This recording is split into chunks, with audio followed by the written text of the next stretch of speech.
Zone Technique Nicolas Venance, Zone Technique, une émission d'actunautique.com.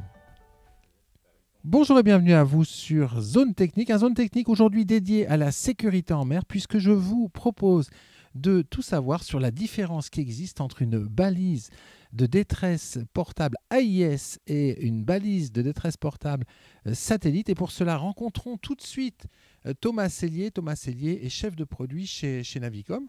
Thomas, bonjour. Bonjour Nicolas. Alors aujourd'hui, Thomas, je souhaitais que vous expliquiez à nos viewers la différence qui existe entre une balise de détresse portable AIS et la même, mais satellitaire, puisqu'en fait, ce n'est pas tout à fait la même chose et surtout, c'est très complémentaire. Oui, tout à fait. Il y en a une, comme son nom l'indique, qui va utiliser les satellites. Donc l'information d'alerte va passer par les satellites et les secours vont être organisés depuis la Terre.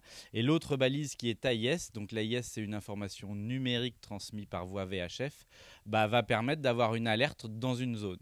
Donc pour expliquer la différence, j'ai un exemple qui est assez simple. C'est traverser l'Atlantique à deux sur un bateau. On est dans une situation où on est la nuit. Il y en a un qui fait son quart et l'autre qui se repose. La personne qui fait le quart tombe à l'eau. Et tombe à l'eau avec une balise AIS de ce type-là. Il va la déclencher. Donc pour la déclencher, on tire dessus tout simplement comme ça. Et là, ça va émettre un numéro d'homme à la mer AIS. Et le récepteur, bien sûr, il faut avoir un récepteur AIS à l'intérieur du bateau. Le récepteur AIS va détecter cette alerte et va biper. Et la personne qui dort va être réveillée et va pouvoir suivre en portée VHF, du moment qu'elle est en portée VHF. Donc ça peut aller jusqu'à, ça dépend du temps, mais entre 5 et 10 000, ou même peut-être plus si le temps est clair. Et la personne qui reste à bord va pouvoir voir en direct où se trouve la personne qui est tombée à l'eau et aller directement la chercher.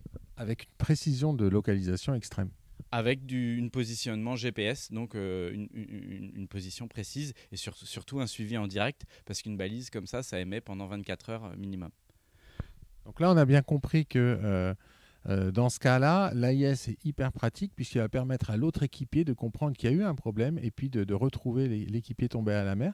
Et alors, si on reprend cet exemple et que là, on fait une traversée en solitaire. Voilà.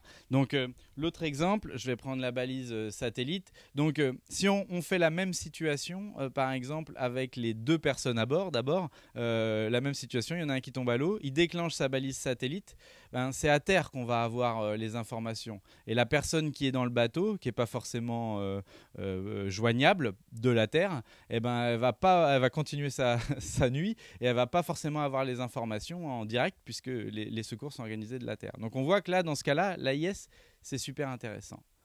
Si on change l'histoire et qu'on est tout seul à bord et qu'on est en plein milieu de l'Atlantique et qu'on tombe avec une balise AIS à l'eau, il faut qu'il y ait un bateau à portée AIS à 15 000 autour de nous, donc la chance est réduite. Par contre, quand on a une balise satellitaire, là, les secours ils vont recevoir l'alerte de la Terre et ils vont pouvoir organiser les choses pour venir détourner des bateaux, des avions, pour pouvoir venir nous récupérer.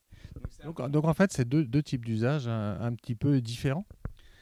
C'est différent, mais c'est complémentaire. C'est-à-dire que, suivant les situations, en fait, la meilleure chose, c'est d'avoir les deux, parce que c'est vraiment complémentaire.